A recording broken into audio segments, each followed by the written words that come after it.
windowsill. Been so lonesome chasing that morning chill.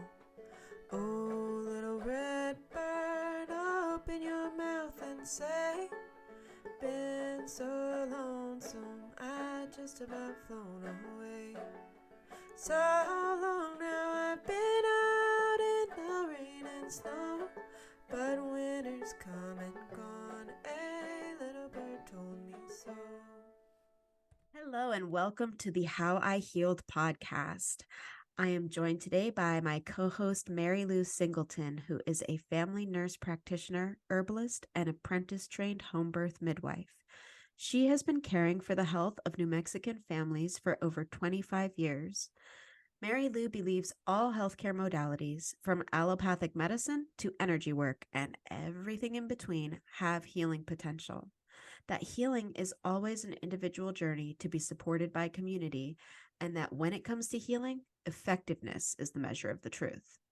She is a critic of the pharmaceutical industry and the mainstream medical industry, which promotes drug dependence and chronic disease maintenance rather than healing. She believes healing is always possible and co-created the How I Healed podcast to share stories of healing, hope, and recovery. Thanks, Jocelyn. I'm Mary Lou, and I'm here with my lovely co-host, Jocelyn McDonald, who is an artist and storyteller. She is enlivened by the infinite potential of humans to heal and helps others walk this path through her art and music. Her healing practice focuses on making and finding meaning out of the crises and major choice points of our lives. She offers one-on-one support through coaching and archetypical astrology and tarot. She specializes in assisting with psychedelic integration and pharmaceutical cessation. Welcome back to the How I Healed podcast. Today we are joined by Laura Delano, who is a wife, mother, and stepmother. Laura runs a nonprofit called Inner Compass Initiative, which helps people make more informed choices about taking and coming off psychiatric drugs. She has written a memoir that weaves in the broader story of modern psychiatry and the mental health industry in the context of her own life. And it is being released around the end of 2024. So do look out for that. We can't wait. So with that, Laura, thank you so much for being here. Let's dive in. Tell us a little bit about your story. When did you begin to have what was your life like before you had a diagnosis? I grew up in, first of all, it's such an honor to be here, and thank you so much for inviting me, Joe and Mary Lou. So I grew up in a town in Connecticut that it's kind of textbook Stepford Wives-esque kind of place. So a lot of wealth, a lot of high pressure, very successful people. Everything looked beautiful. Everything sounded beautiful. And I, of course, didn't realize it at the time, but I was just a very sensitive kid who felt the world in big ways and absorbed the world in big ways.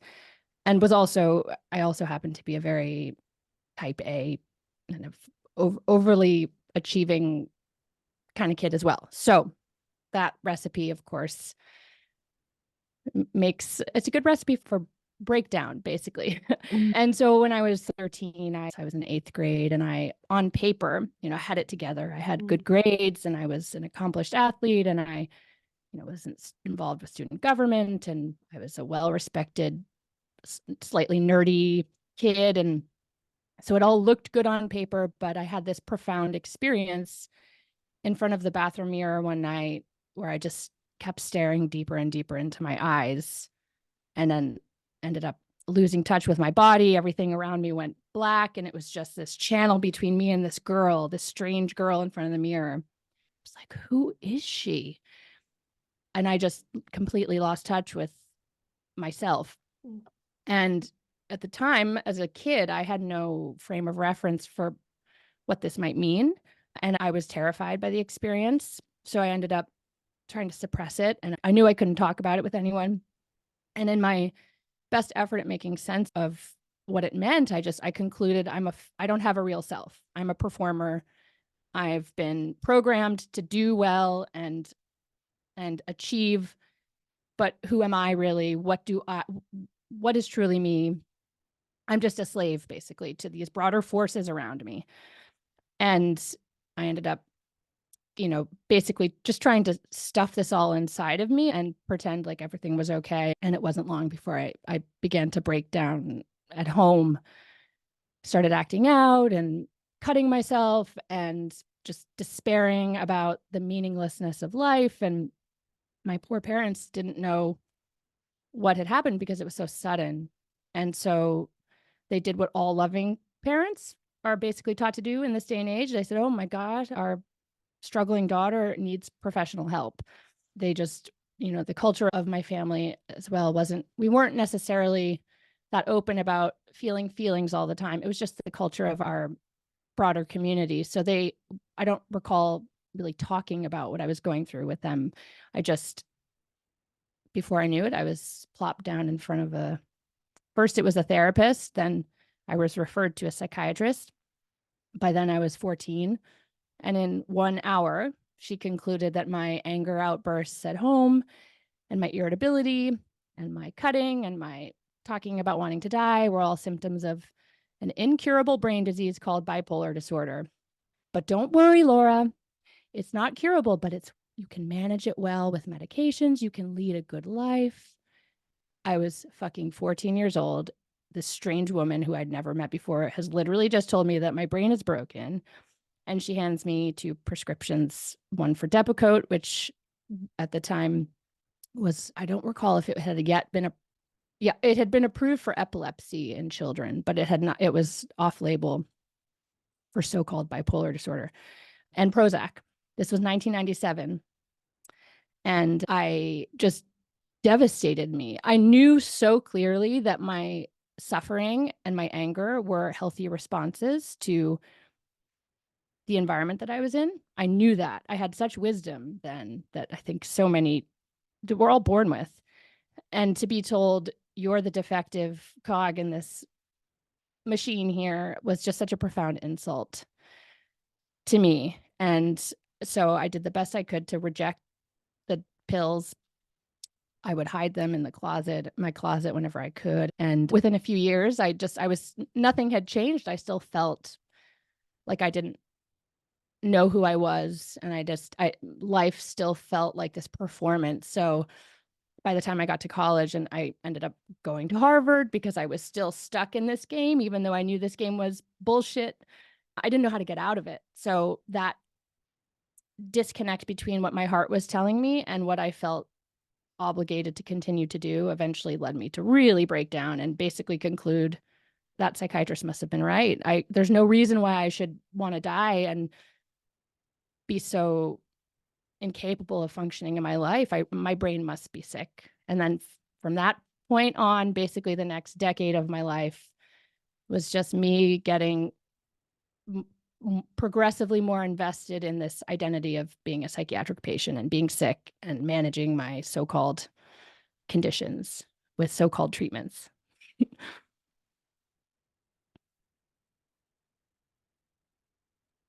Thank you so much for giving us that background. It's so similar to my own story. I was diagnosed with bipolar at like age 14 and was a teenage cutter and got on to psychiatric meds young. And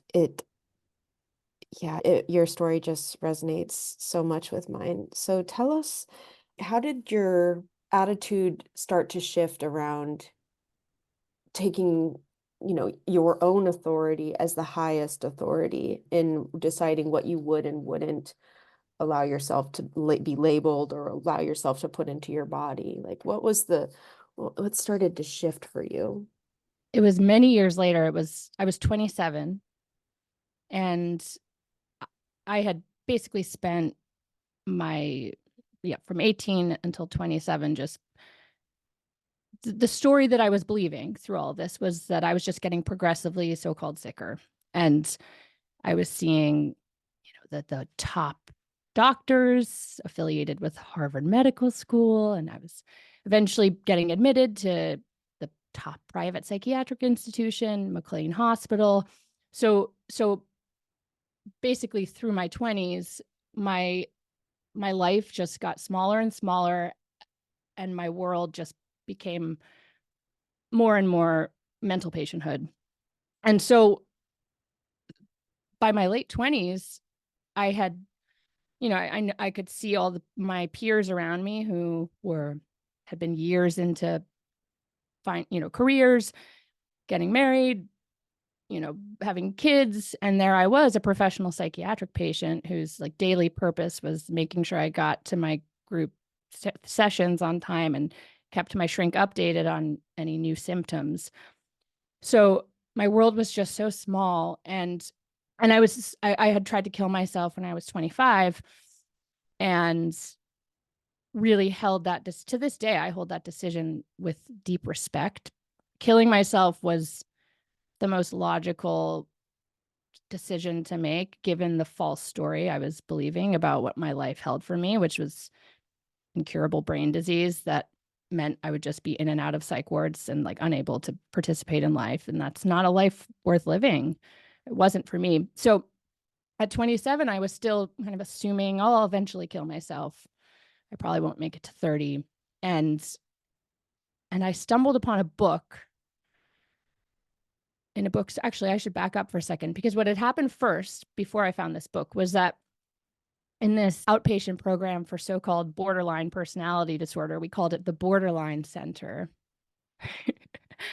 Oh boy, that label, we should get into that. It was around the time I was there. It was right before I enrolled there, and I was in a substance abuse day program. That's another story. And the psychiatrist I was seeing there caught wind that I was possibly suicidal. I was in a session with him, and he was asking me probing questions, and I was evasive or something. And he wouldn't let me leave. And he said, you need to go inpatient. You need to just get some rest and get taken care of. It's just like, it's amazing how this idea that a psych ward is like a spa, like, oh, just go relax. Do you have any fucking idea what it's like to be locked up in a psych ward? And I actually wasn't averse to the idea of going in. I loved going inpatient by this point, but I just wanted to go back to my family's house first. I was living with my aunt and uncle at the time. Wanted to get my belongings, because there's nothing worse than being admitted to a psych ward without any of your books, your cozy sweatpants.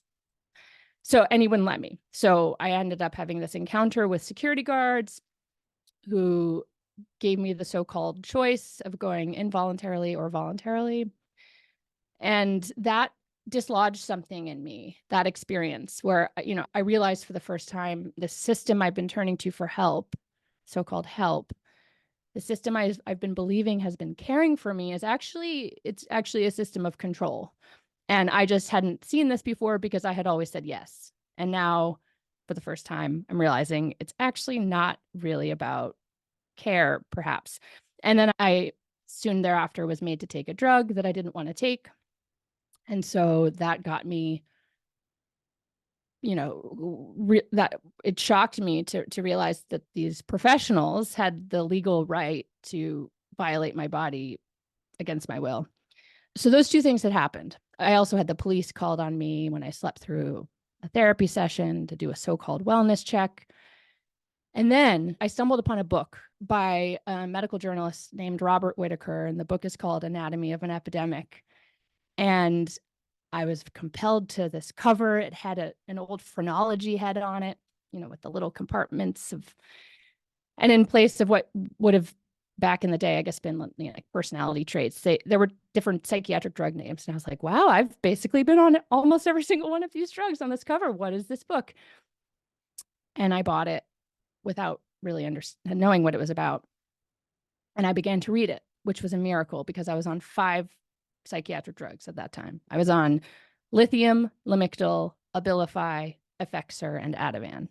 And that was considered a sophisticated regimen of so-called treatments. So my cognitive functioning was not the best, but I somehow absorbed these words in this book. And in a nutshell, what the question Whitaker set out to answer was, when you look at long-term outcomes for people diagnosed with schizophrenia, people labeled with schizophrenia, the outcomes are much better in the so-called developing world. than in the so-called developed world, which baffled him initially because he was operating under the assumption that we have all these great drugs here and wouldn't we have better outcomes? So what he proposed in this book is that if you actually look at what the data is telling us about long-term use of all classes of psychiatric drugs, they are collectively making us sicker, physically sicker, more disabled, more socially on the whole, this treatment is causing us great harm as a society.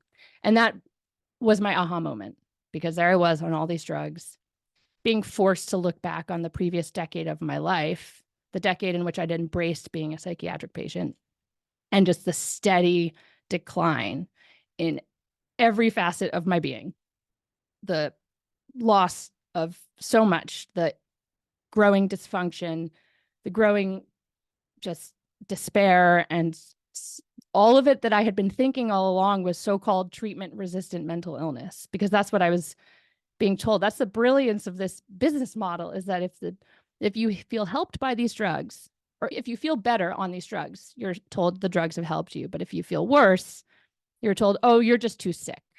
These amazing drugs just can't touch your disease.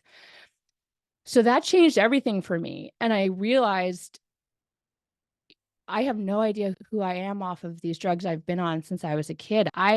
If this could be true, if it's possible that this life sentence of incurable mental illness, so-called, doesn't have to be my story, like what could my story be? And it was curiosity that drove me to come off all the drugs. I had no fucking idea what I was doing. I didn't know anything about safe tapering, all the work that I do today around helping people get informed about how to safely get off these drugs. I didn't know any of it. I came off way too fast. And I think I see now the great iatrogenic harm to anyone who might not be familiar with the concept of iatrogenesis. It basically means treatment-induced harm, doctor-induced harm.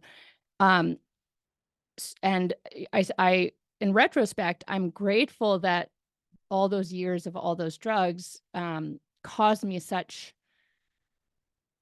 pain and discomfort, because I was so familiar with it and comfortable with it that when I came off the drugs and basically came off too fast and basically was faced with this unspeakable hell of withdrawal, it was just a worse version of what I was already intimately familiar with. So I just kind of bumbled along and made it through. And as I was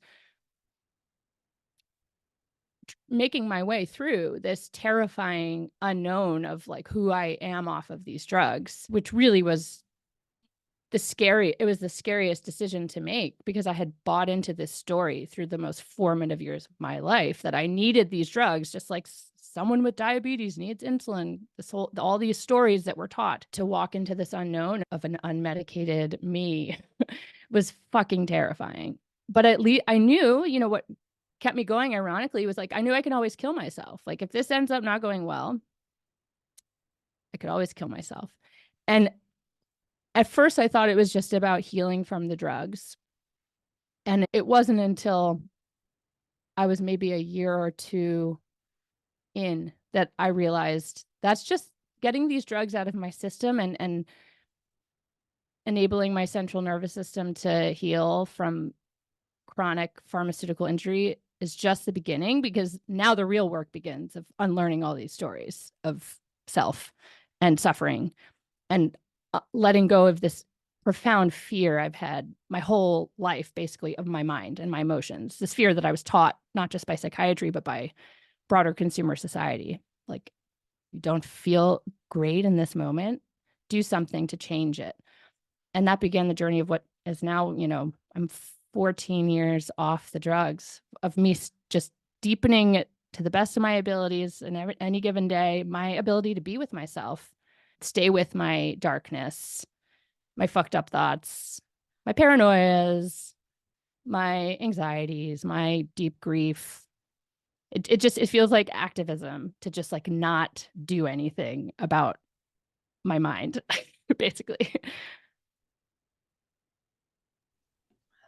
I'm so thrilled you're doing this work and you're speaking about it. I love Robert Whitaker. I think Anatomy of an Epidemic should be, I don't like telling people what to do, but if we did have required reading for our culture, that would be definitely in the top 5 books. I think explains so much of what's going on. Can you tell us, how did you go cold turkey off these medications? Did you just stop, or did you try some kind of self fabricated taper for yourself?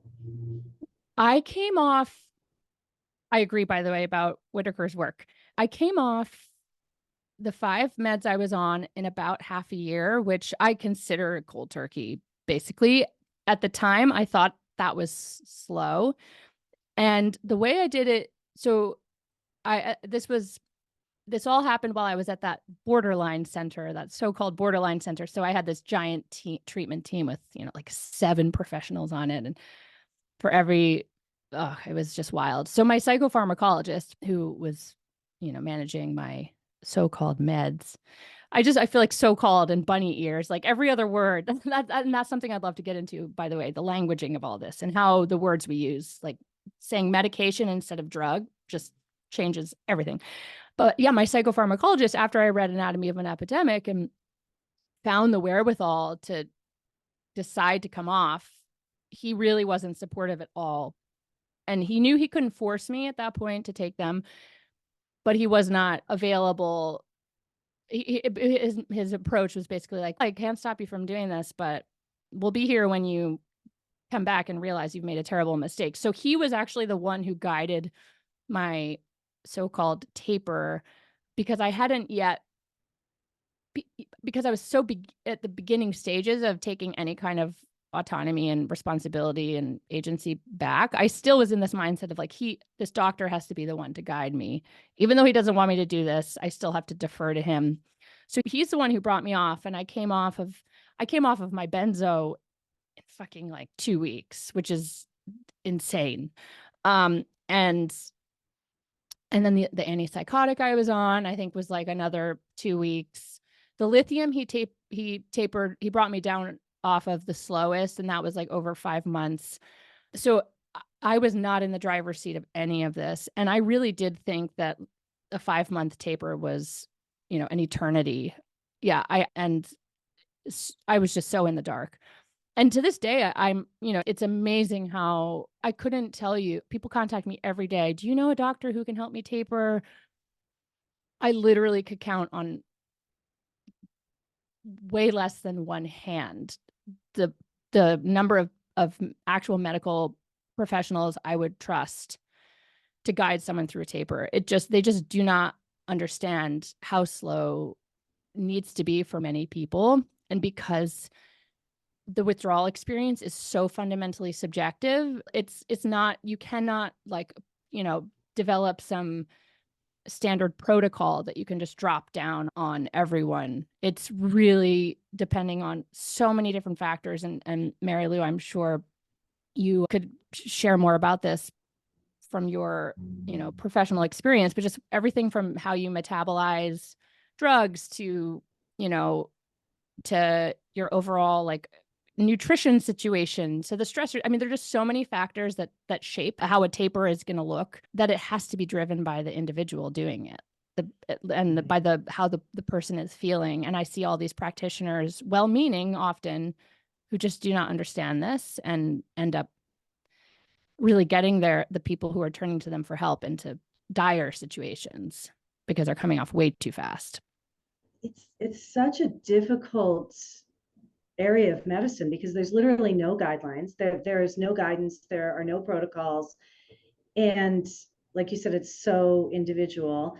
And I'm just going to say this, that anytime we're helping with this, we are dealing with psychiatric patients who honestly are the most likely to blame you, to file complaints against your license, to exhibit behaviors that might be a danger to the professional. So it's a really difficult population to work with in general. And I say that with total love and compassion, but understanding also from a professional perspective of, I would rather people take it completely into their own hands and have this handled more in a peer-to-peer way, because as long as someone's projecting authority onto me or someone in my position because of a license, we're still trapped in this model that It's caused the so harm. true.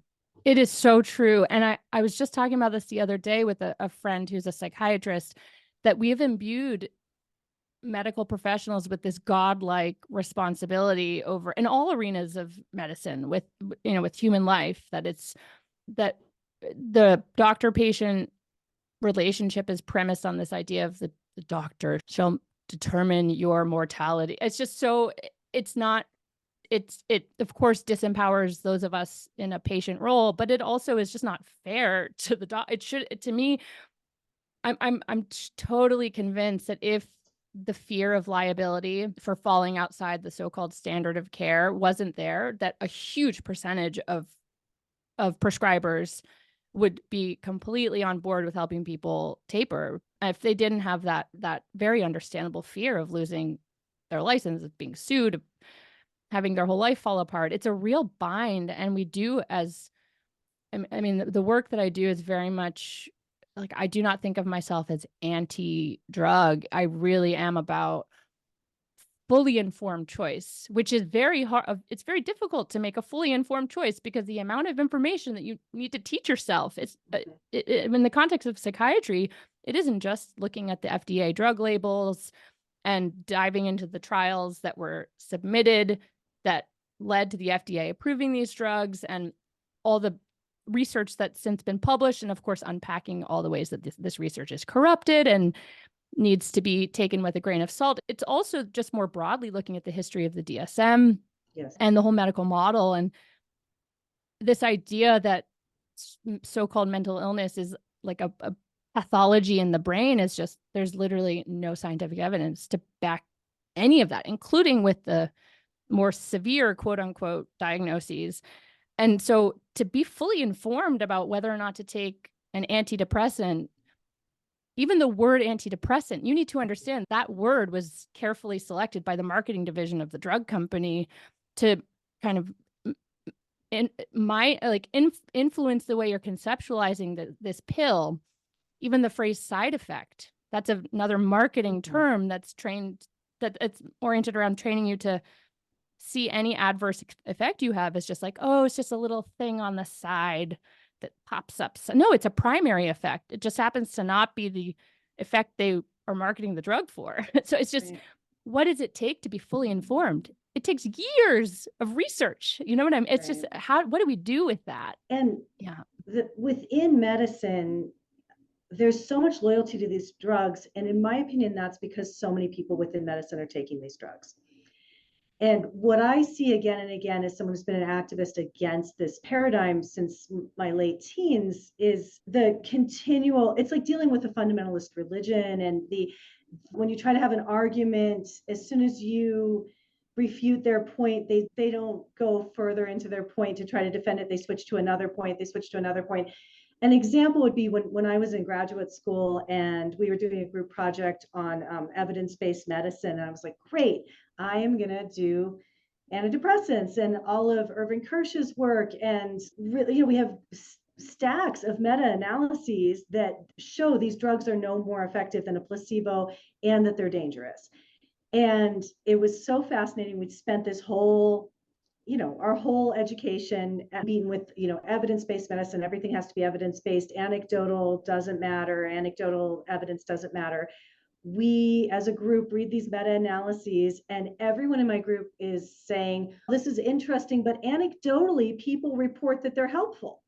And they've helped me. And then the professors are saying the same thing, like, oh, yes, the evidence says they don't work, but we do know they work. And I felt like I was back in Catholic school arguing about, how many angels can dance on the head of a pin. Like, this is not rational.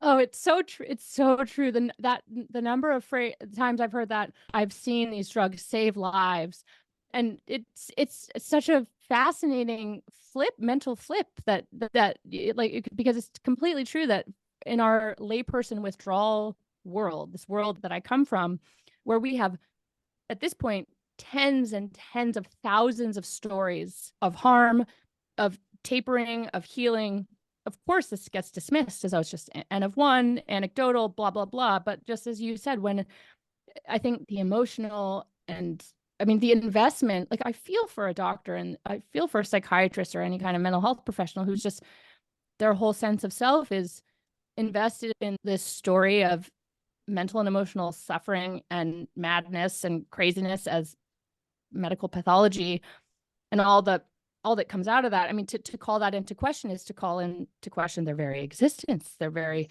who they are. And so I get why they have to play these mind games with themselves and suddenly make anecdotal, their memories of seeing a patient apparently get better on an antidepressant be the one thing that keeps them believing in the whole paradigm. I mean, I do think, a lot of my friends, my ex-patient friends, I see in the movement that I'm a part of, there's so much understandable anger. I've been there myself. In the beginning, I was protesting outside of the annual American Psychiatric Association conference with a little placard. And I think it's a natural stage of grief that you go through when you wake up to what your psychiatrization has taken from you. But I really think that if we're going to actually change things here, which now more than ever we need to, almost 1 in 4 American adults as of the COVID era is on a psychiatric drug. It's like 23% or something.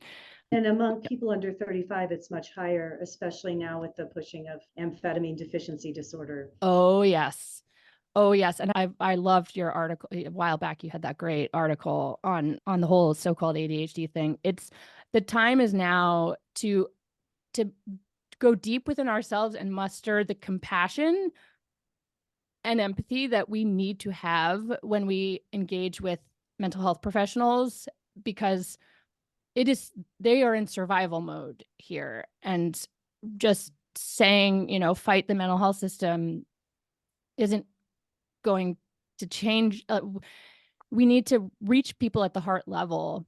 I really believe that, because I do think most people become a so-called mental health professional because they care, at least at the beginning. Maybe over the course of their education, they lose connection with that. But change isn't going to happen from like shoving data down people's throats. Like you said, Mary Lou, like you said, you've been doing this work for a long time. Like we've known from the beginning, the data's been there all along. We know from the beginning, there's no such thing as a chemical imbalance and the placebo effect of antidepressants. This is not new.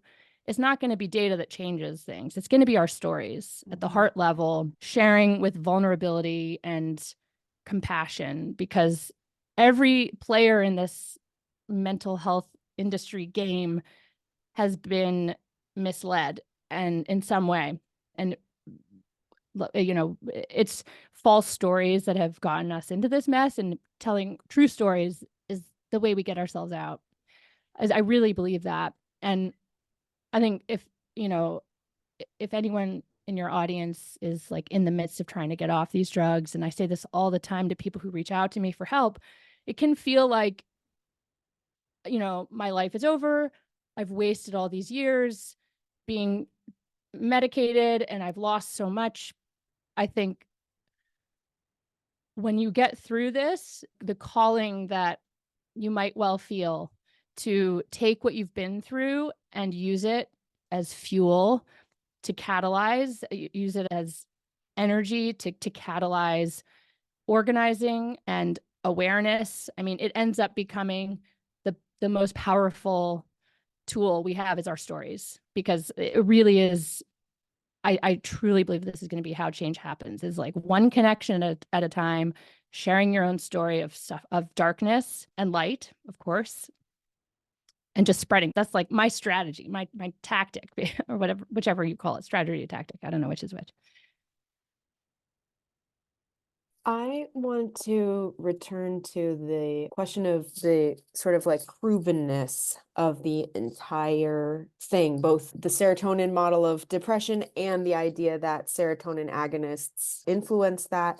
One of the things that made me think of this is because I was diagnosed, like you were, with bipolar disorder, but then you spent time at a borderline personality disorder treatment, and so did I.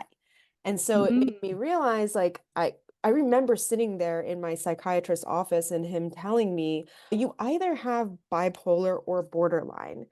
And the good news is the symptoms are the same, but if you have bipolar, we can treat it with psych meds. But the bad news is if it's borderline, you're a fucking sociopath. So let's hope that you're broken in the brain and you have a fucked up, brain chemistry so that we can drug you up. But maybe we could speak a little bit to just the way that a lot of these diagnoses have the exact same symptoms, that some of these diagnoses are reserved for women who've been raped or suffered childhood sexual assault. Like, some of these, like we're kind of touching on the DSM-5 and all the different DSM variants, but let's dive in, if you don't mind, a little bit more into the just nonsense of the words and the words that we're using in the diagnoses and therefore the words that we use about the drugs. The history of the DSM is fascinating because if you go back to its earliest iterations, the diagnoses were literally called reactions at the beginning. Almost every single one to my understanding, which, of course implies like you are having a response to things that are happening to you, which I agree with. I resonate with that. And so I think the origins of the DSM, I think there was much more humility around, no one was pretending that these were medical conditions. It was a way to organize for research purposes. I think originally even for census purposes, no one was pretending that these were actual medical conditions here. It was just like a good categorization system that can kind of roughly lump people together based on observed similarities. And then just with each passing iteration, which, as the decades pass, it's important to kind of follow the history of psychiatry itself, because the profession, which originated, the psychoanalytic origins of psychiatry, evolved into in the 50s. Around then was when there was really this new tension between the psychoanalysts and these burgeoning new biological psychiatrists who had just kind of decided they wanted to be like real medical doctors and pursue objective truth under a lab, like under a microscope and in a lab. And there was a lot of tension within the profession around this. And so as that history unfolded of psychiatry, you can watch its effects in the DSM too, because by the DSM-3, if I'm remembering correctly, there were no more reactions that had been discarded. Disorder had been put in its place. And the number of the diagnoses had just started to explode. We're not told that this textbook that is seen as like the Bible of the medical profession of psychiatry, quote unquote, actually has no scientific validity or reliability. I mean, I certainly, yeah. Did you have, when you were diagnosed, did anyone say, no one said that to me. I just took for granted. Yeah. Yeah. I completely took it on faith that these things were real, but one of the things that sort of stuck in my craw, I remember very specifically that the diagnostic tools that they were using were self-reporting my sleep patterns, my days of feeling low mood or high mood. I mean, how the actual fuck can you call it like objective or scientific if you're just asking me how many days in the last 2 weeks were you manic and how many days were you depressed? When I'm in the experience of the emotion, I'm not able to compare, like, is this the deepest pain I've ever felt? In the moment, it feels like the deepest pain I've ever felt.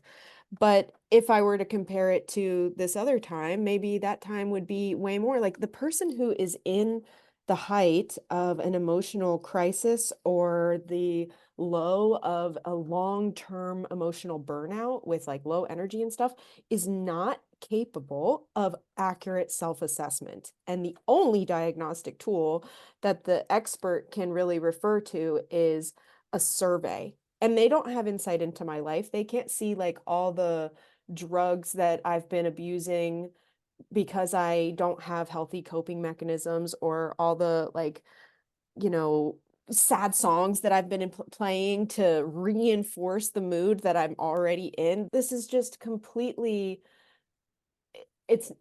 I knew even at the time that it felt off, that it didn't feel objective or scientific methody in any way.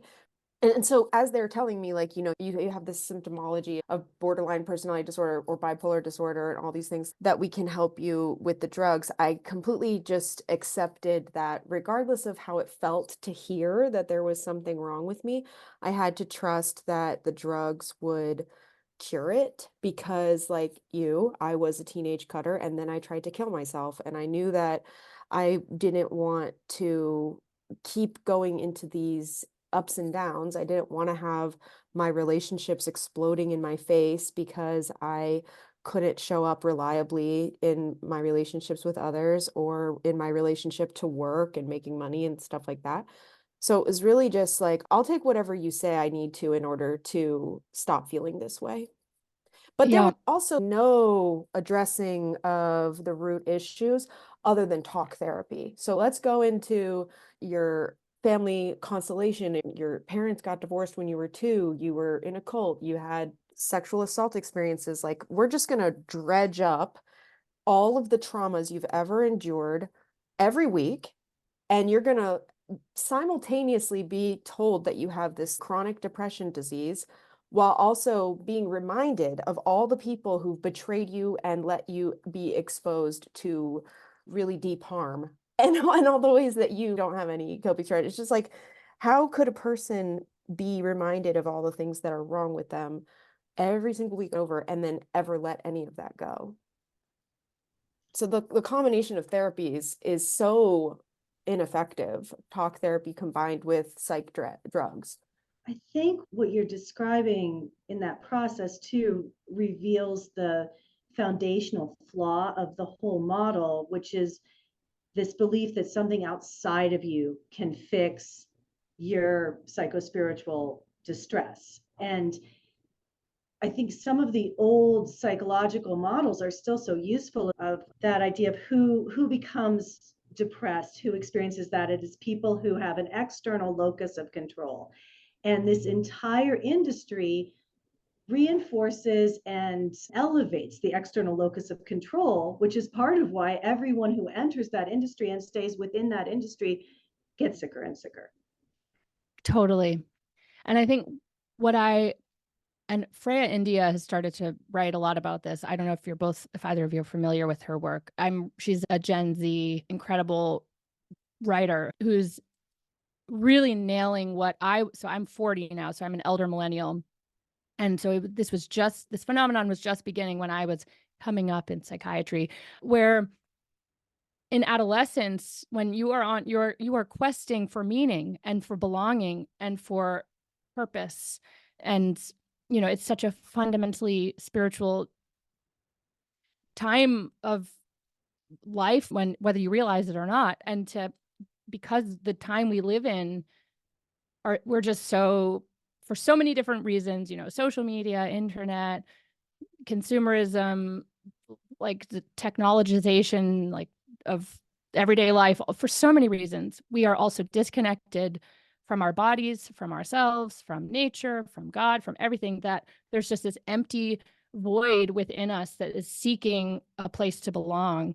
And I know for me, I mean, as I said, when I was sharing my story, initially I did reject this. And I think because it hadn't yet become a part of the cultural milieu around me, I remember, and I'm quite sure I was probably, if not the only one of the only girls in the mid-90s who was actually getting drugged for a bipolar label. By now, as Freya has been talking about, and I definitely eventually became part of, it is your meaning-making mechanism, is being sick.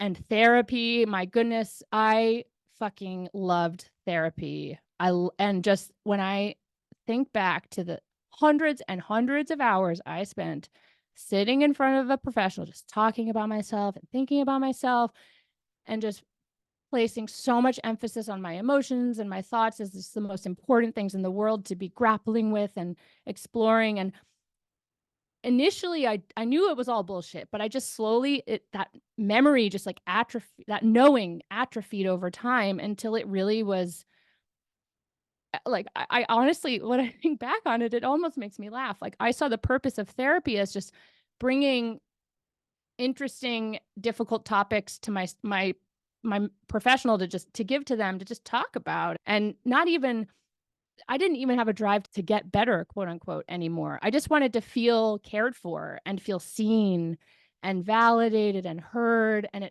I was sitting in front of all these highly accomplished, diplomas all over their walls at these amazing institutions. I felt special. And I look back now, and of course this happened to me. Of course, all of the voids in my life were filled with these accoutrements of mental health, whether it was the pills and my kind of, my ritual, my sacrament of opening my pill bottle every day, or it was going to confession with my therapist, or it was, just the church of this beautiful old hospital on the hill in Massachusetts. It was my everything. And I think for young people today, especially with like the TikTok thing that's going on, it's like performing that. It's not just your own private experience of that. Now you get to perform it. And the more labels you have and the more meds you're on, the more you can feel validated and respected. And we are in a really, the thing that I like, when I think back to that me who was so proud to be so sick, I want to say to her, you think that you are validating your suffering by medicalizing it, but you are actually stripping it of any significance here because your suffering is real and it is important to face. But by medicalizing it, you are stripping it of context, you're stripping it of a political root. You're stripping it of all meaning. And I just want to shout that from the rooftops to all these young women out there. It's so much more impactful to own your fucking humanness. Like I am a fucking raw, sensitive, wounded, afraid woman. To own it, not to label it. I just want to shout that from the rooftops every day.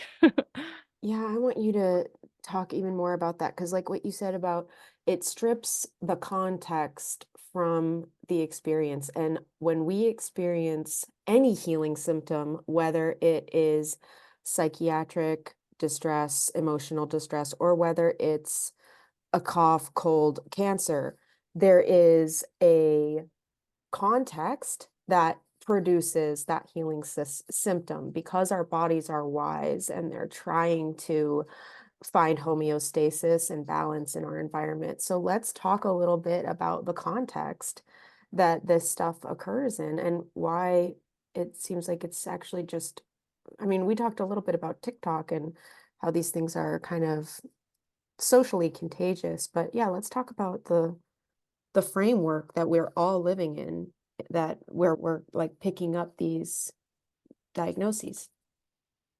Which layer should we start, or which facet should we start with? Because it's really, it's such an important territory to traverse together, because whether it's the food we're putting in our bodies, the products we're putting on our skin, the screens we're just throwing in front of our brains, like it's just, let alone all the things that interpret the relationships, the struggles, the wounds, it's just, everything matters. Everything matters. Everything matters. And we are just so fucking so compartmentalized. It's like kind of the allopathic approach to the body. It's like we're trapped in an allopathic model of existence too, if you know what I mean, Yeah. I think a lot about how effective exercise is at treating depression symptoms and anxiety symptoms. And I think about that, just reminds me that our natural, like as mammals, as human animals, our natural adaptation and build is for living and working primarily outside, eating food that we catch and grow. And so, of course, some of the things that would help depression the most would be to go outside, literally touch grass, and move your body and just like get the energy in your system to move. And that is the most basic thing that so many of us are so disconnected from, that movement is something we have to schedule for 30 minutes a day or once, every 3 days. It's not something that we're doing organically because we have to be outside to make our food come into the home that we then cook it, like there's not like organic movement going on or organic reasons to go outside. And that's like such a biological basis, but we can get into the, like we touched a little bit on the context of being a female in a society that pathologizes femininity and everything that we would do to kind of like naturally orient ourselves to the world. Like our intuition is denied, our instincts are injured, our relationships with men are based on competition rather than cooperation, and we are thrown into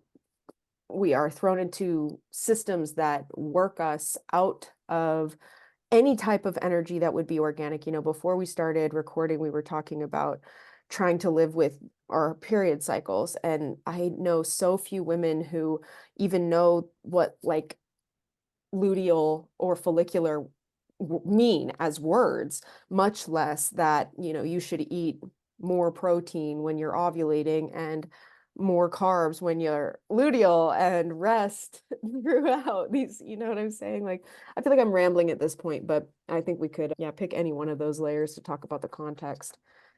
I do want to just, in response to what you just said, I want to say I can't even count the number of times I have been at medical conferences where someone from the stage says, if only we could put the benefits of exercise in a pill.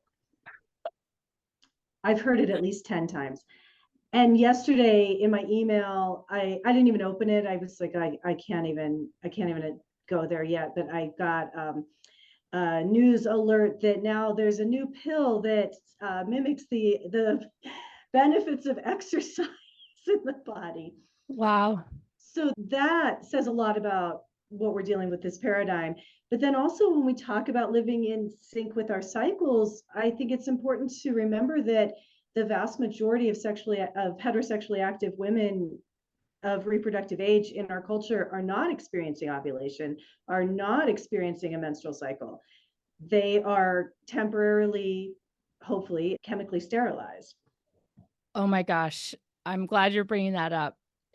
I was on the so-called pill for 16 years, and I had no fucking idea that it was a withdrawal bleed. I had no fucking idea. I had no understanding of any of it. I just took, to return to this whole theme of like I just took for granted what I was told. I mean, I remember the endocrinologist, I was put on it originally because I was starving myself and lost my cycle. And then I remember this endocrinologist who I ended up sitting in front of, telling me the pill is good for me. It's nourishing. It kind of replenish it, like all those words like nourish, replenish.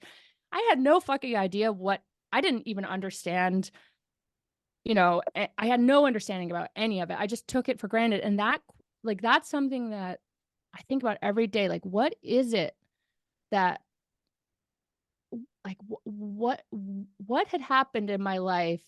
How had my life unfolded in such a way that I could hear these powerful, life-changing, for the worse, messages and just accept them? That I could be told I had a chemical imbalance in my brain and not even occur to me, but like, how do you know? You haven't done a scan or a blood test. Like, how? And so, but to return to the pill, Which causes depression. Did they mention that? Most certainly they did not. It's so, I think this journey off of psych drugs, which then eventually led to me coming off the pill, which then it led me to come off synthetic thyroid drugs, which lithium had given me an autoimmune thyroid condition. Just the layer after layer of the onion. And I've, of course, since reversed that so-called incurable autoimmune condition. But what I realize is that all of my entire life, I never once had the opportunity to actually understand the basics of this physical vessel in which I live. And because of that, Of course I ended up on psych drugs. Of course I ended up on the pill. Of course I ended up on synthetic thyroid. Of course I fucking got a IUD when I first got off the pill, got an IUD, and then was like, what am I doing here? And it's really been a journey.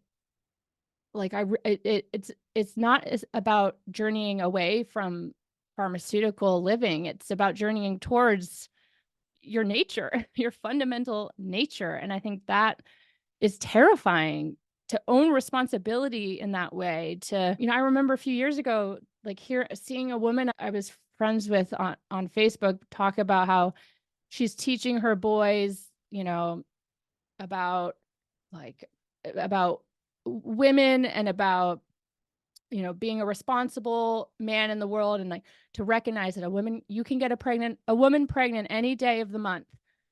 She said that she actually believed that.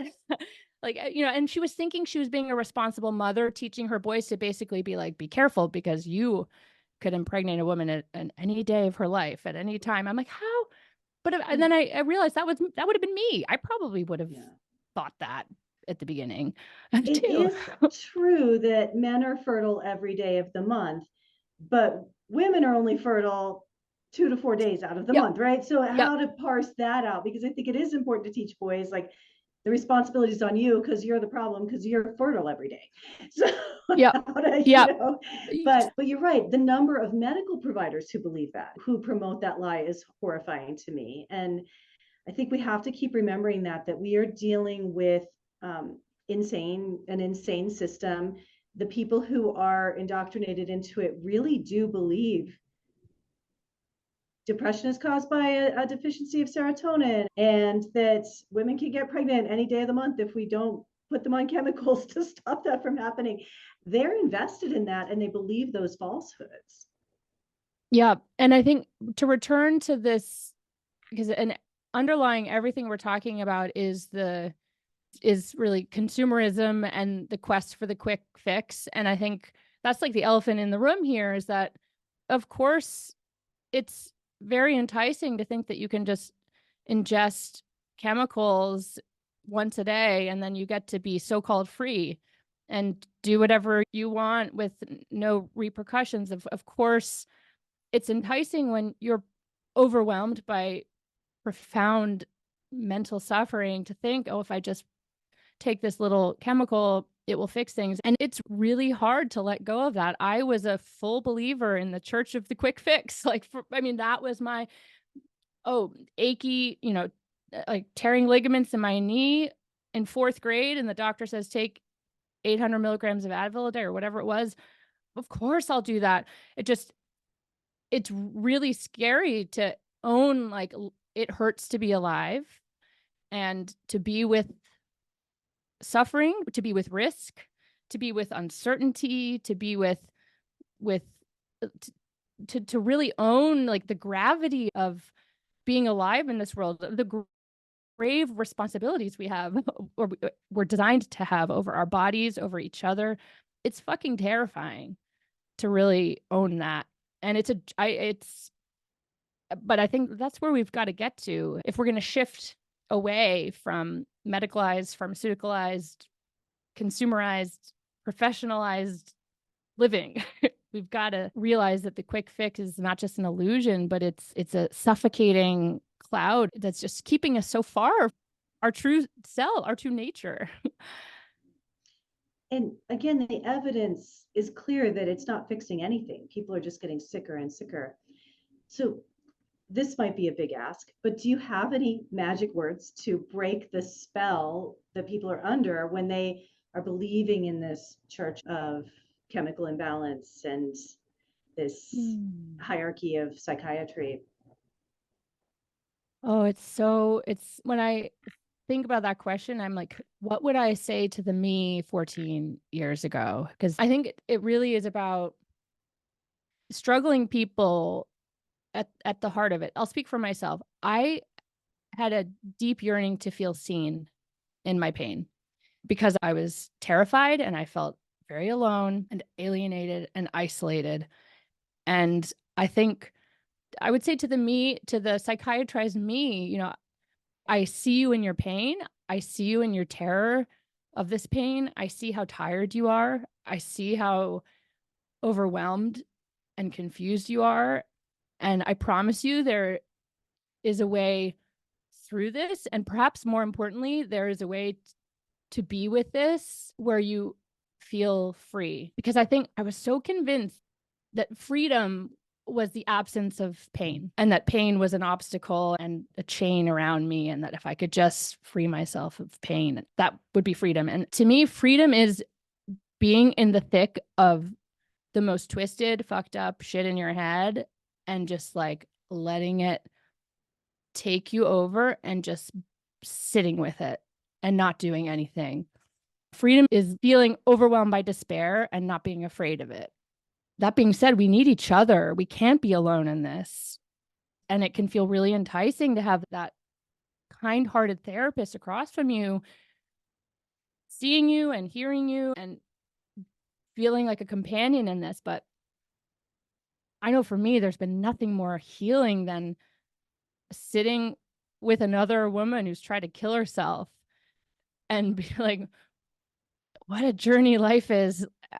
You know, it's dark shit sometimes to be alive. Like that has been way more healing for me. Like you said at the beginning, Mary Lou, this whole like peer to peer mutual aid, like deprofessionalized help. I love how you've talked about this in your writing, and Ivan Illich has been a huge influence on me, and in his critique of the iatrogenic effects of professionalized, medicalized, industrialized, technologized life. Like true freedom is about just being and not doing, being with each other and with ourselves and not doing. And that's the beauty of it, because then this endless quest of relief, you don't have to spend the rest of your life pursuing it anymore, because here right now, you are safe, you are powerful, you're human. That wasn't a quick answer because there isn't one, but it's about like our relationship to ourselves and our minds and our pain. Like that's just learning how to be with it all.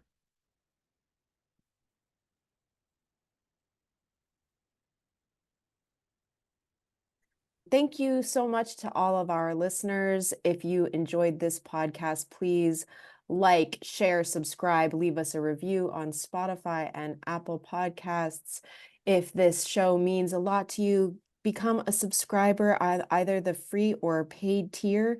Everybody who subscribes is just like Cupid's arrow hitting me right in the heart. It really helps me to stick with the editing and sourcing more interviews and getting these out there as quickly as we can. We really appreciate your support. And one last thing is, if you have a healing story that you would like to share with our audience, please get in touch at our Gmail, howihealedpodcast@gmail.com, on our Instagram, on our Twitter, on our Facebook. However you want to reach us, please get in touch, because we are always sourcing more stories of healing in sovereignty. Thank you so much, women. Thank you for being here. Thank you for having me. What a great conversation. Until we meet again. Okay, see ya. Okay, bye-bye. Bye.